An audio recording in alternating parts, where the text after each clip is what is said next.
This is lesson 16 presented in class on April 1st and 2nd. If you were in class, we talked about what your favorite smell was and what feelings come about when we smell that. So go ahead and think about that for a minute as you're watching this video.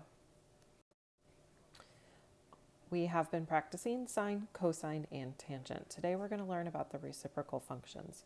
Remember, the definition of a reciprocal is to flip something. You're taking the numerator and making it in the denominator. So this introduces to us three new functions: the secant function, the cosecant function, and the cotangent function. Secant is the reciprocal of cosine, cosecant is the reciprocal of sine, and cotangent is the reciprocal of tangent. Now what that means compared to what we're used to talking about is if the cosine of an angle is normally the adjacent side over the hypotenuse, secant, which is the reciprocal, is going to be hypotenuse over adjacent. When we think about sine, sine is opposite over adjacent, opposite over hypotenuse. So cosecant is hypotenuse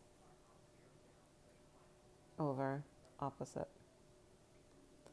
Tangent is opposite over adjacent. So cotangent, which is its reciprocal, is adjacent over opposite. We're going to learn how to use the above fractions, though, when we actually want to find a decimal equivalent to those when we pick up our calculator later on in this unit. So for this example, we want to find all 6 exact trig ratios for this corresponding triangle. If we're saying exact value, that means we are not using a calculator. So we want to find the sine of angle theta and its reciprocal, which is cosecant. We want to find the cosine of angle theta and its reciprocal, which is secant. And we want to find tangent and its reciprocal, which is cotangent. So that's our goal, is to find all 6 trig ratios. I like to put the reciprocal and next to the original ratio that I'm comfortable with.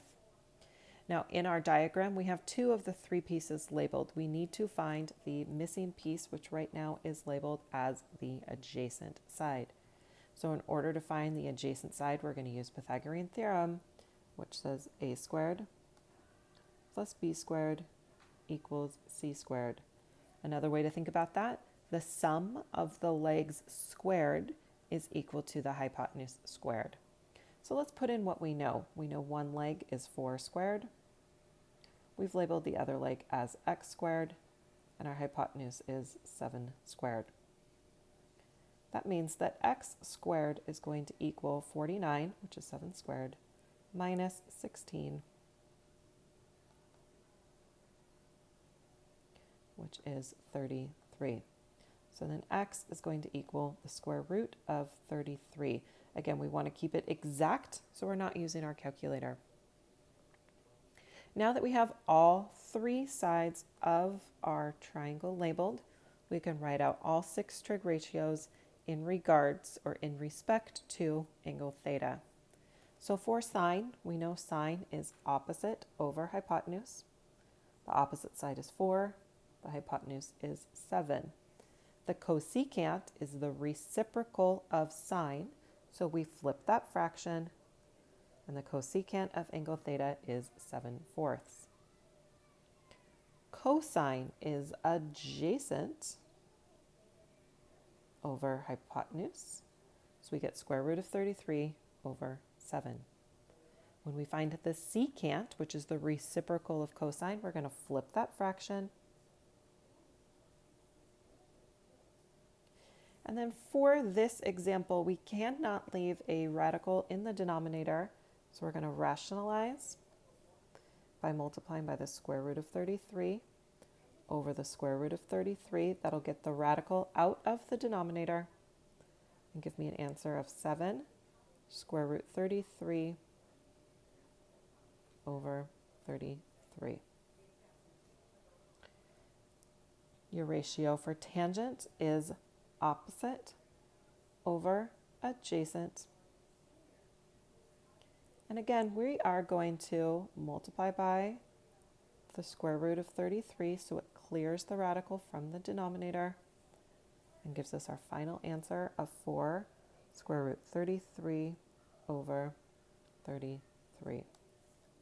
The cotangent is the reciprocal of tangent, so we're going to flip that fraction and make it square root of 33 over 4. We know we're done when we have all 6 trig ratios. We've rationalized all denominators. Again, we want to make sure we stop here. Do not solve for theta. Do not get a decimal equivalent. We want to leave these ratios in exact form.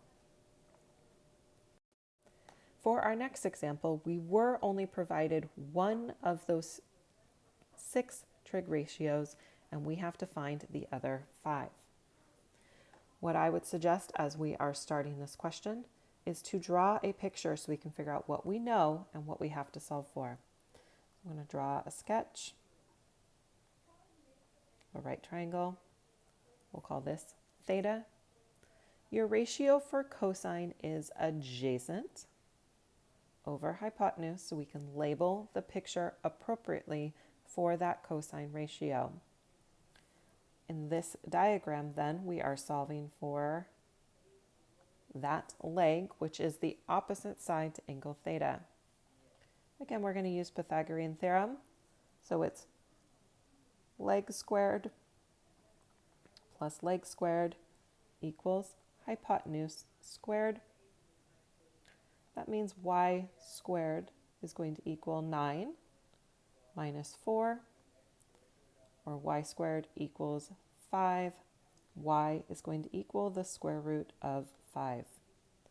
Now I have all 3 sides. I can write out my 6 trig ratios. Again, I like to write them out ahead of time. Sine, cosine, tangent, those are the ones we're comfortable with. The reciprocal of sine is cosecant, so I'm going to write it right next to sine. The reciprocal of cosine is secant, and the reciprocal of tangent is cotangent.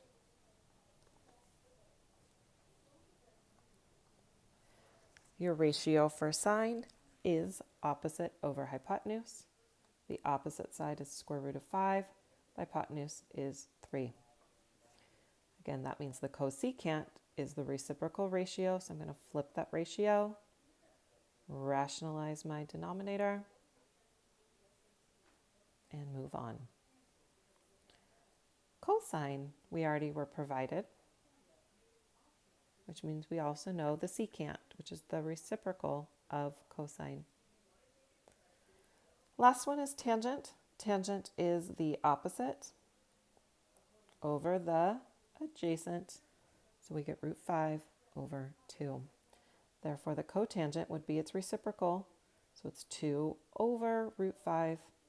Again, we have to rationalize the denominator, so we're going to multiply both the top and the bottom by square root of 5. So we get a whole number in the bottom and get 2 root 5 over 5.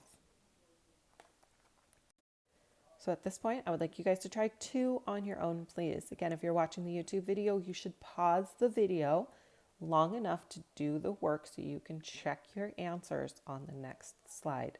Do not advance to the next slide till you've had an opportunity to write out the 6 trig ratios in exact value form. Okay, let's check how you did. So on the first one, we had the hypotenuse and a leg, so we had to find the other side. As you get x equals the square root of 48, remember to always reduce your radical. Square root of 48 is 16 times 3. So the square root of 16 is 4. We get 4 root 3. Your answer would still be in the right direction if you did not simplify the root. That would just be one additional step you would always want to make sure is that you simplify your square root. So on the first part, so we're finding the sine. We get the opposite side, which is 4, over the hypotenuse, which is 8, reduces to 1/2.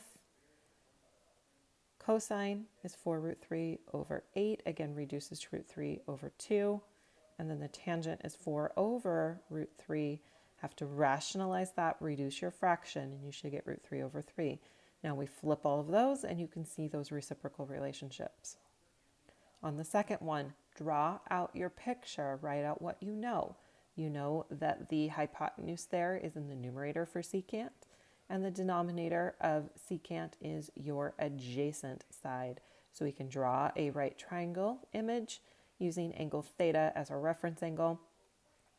When we find Pythagorean theorem, we get y to equal 7. Again, you can label your variable anything you want. This one is nice because it's a whole number. We don't have to rationalize any denominators. Again, make sure you write out your sine, flip it for your cosecant.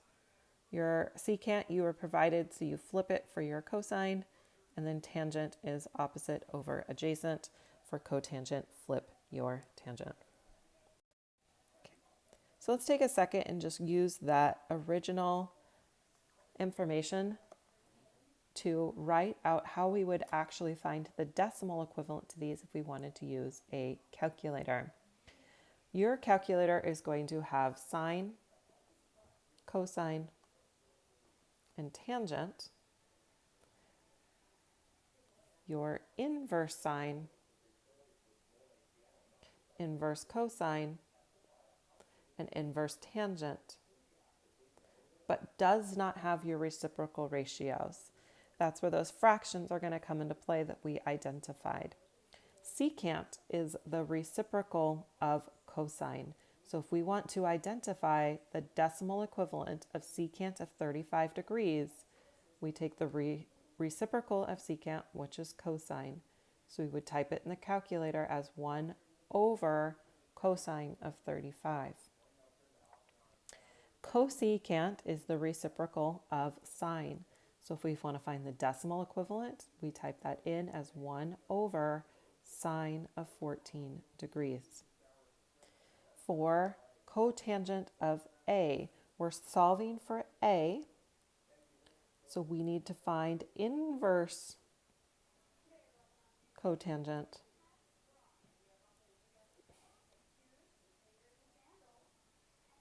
of that decimal.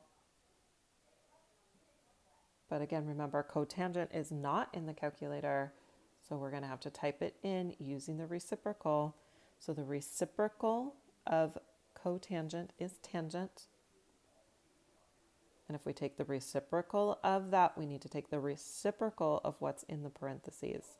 So we would change cotangent into inverse tangent, and we take the reciprocal of 1 over the 0.642. Cosecant of r equals that decimal. So again, we're going to find r by taking the inverse cosecant of the decimal.